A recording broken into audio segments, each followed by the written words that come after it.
Good afternoon, everyone. Well, I too want to extend my welcome to our new members of the faculty. It's a great time to be here at USC. I was just walking across the horseshoe on the way over here and just thinking about my time here as a student. I had the opportunity to live in Rutledge College for my last 3 years on campus, which was a great experience and just a great time of year to be at USC. And it's a great time to be on faculty here at USC. You know, we are experiencing tremendous growth. Our applications this year were a record number, over 60,000 applications. Our enrollment in the freshman class is another record number. Mr. President, thank you for your work breaking records in fundraising for the university. We, in our research enterprise, I don't know if Julius is here, but the research enterprise is doing fantastically well. And we this year secured a $350 million commitment from the General Assembly to fund the single largest project in the history of higher ed in our state.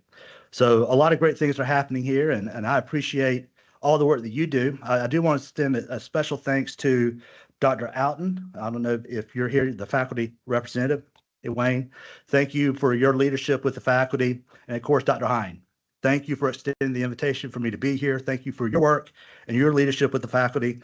I know with these volunteer jobs, the pay's not great, but we'll get you some extra coffee and some cookies at our meetings. So we're happy to have you, and thank you for your work and your service to the university.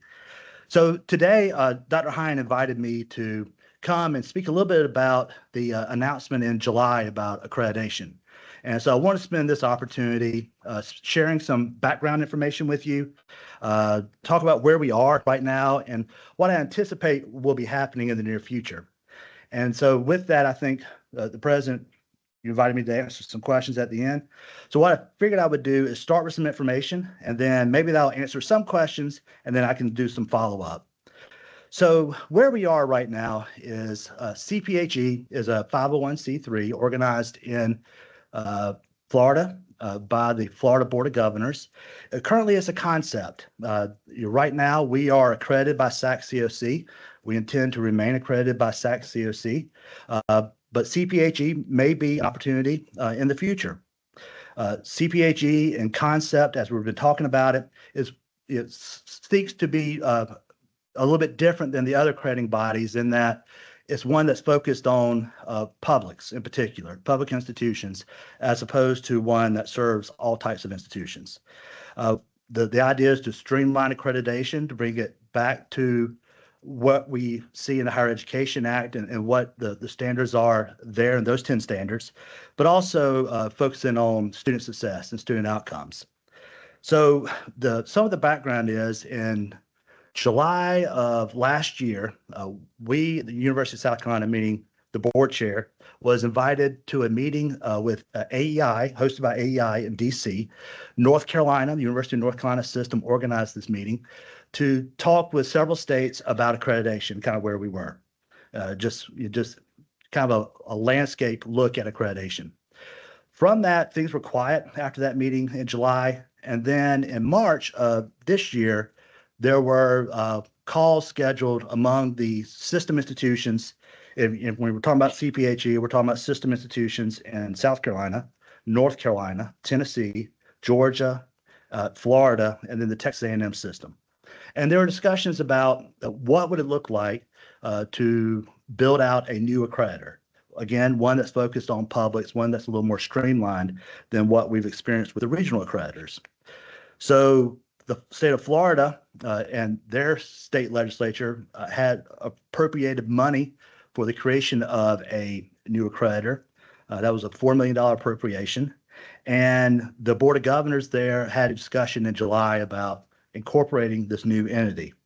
And so at this point, there is a board. We were invited to appoint a board member. I've appointed our vice chair, Rose Newton, to serve on that board. And right now it's being built out. The expectation is that the board of directors would be one that's made up of both member representatives from the member institutions and independents. I'm told federal regulations require one independent board member for every 7 representative or member directors, meaning a director who's affiliated with one of the member institutions. CPHE strives to have a 1-to-2 ratio, one independent director for every two member directors. Currently, there are no, CPHE is not established yet, so there are no members of CPHE beyond those that are on the board, meaning board representatives. But no institutions are accredited by CPHE, and CPHE is not enabled or allowed to accredit anyone yet. So that what is starting now is a process, which I've told is about 2.5 years, where CPHE will go through the process of creating standards and policies that will then lead to institutions probably later this fall voluntarily going through accreditation with CPHE. And they have to do this from just a practice and experience standpoint before they can apply for approval as an accreditor with the Department of Education. And so I'm told there are 10 institutions that want to be in the first cohort. None of USC's institutions are in that group. And in fact, our expectation is we will stay on our current calendar for reaccreditation. We're with SAC-COC.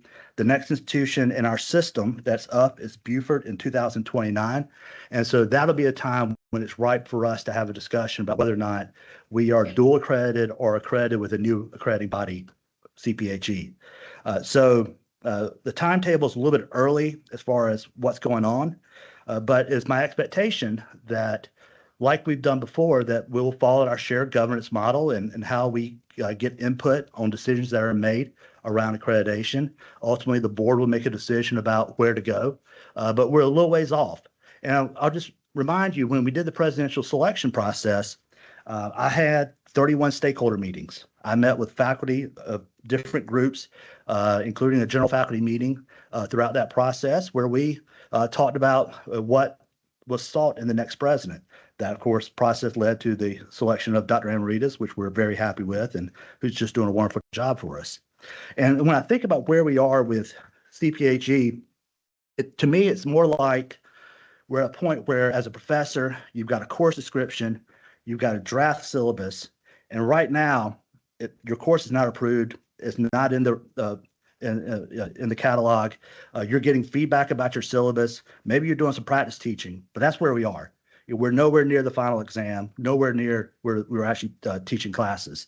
And so it's early, but I do expect you'll have access to information. The standards have been sent out, and I think those have been circulated, Dr. Hine, for people to comment on. I plan to offer some input and thoughts about the governance part of that. There are other parts of it that I have no basis and no reason to be commenting on, but on the governance side, I will be sharing some thoughts. But for us, it is a concept. We'll be looking at it, but it's a little early for us to be making a decision. The action taken by the university so far is to have our board secretary, Cameron Howell, on loan to CPHE to help build out the standards and to work with CPHE. University of North Carolina has 2 employees that are on loan to CPHE.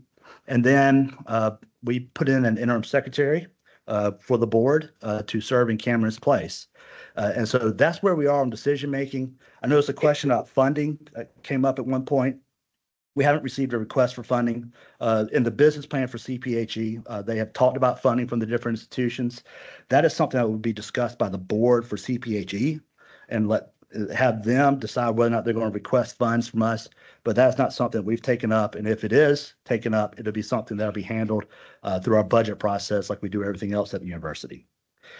So a little bit about the information that's been shared so far.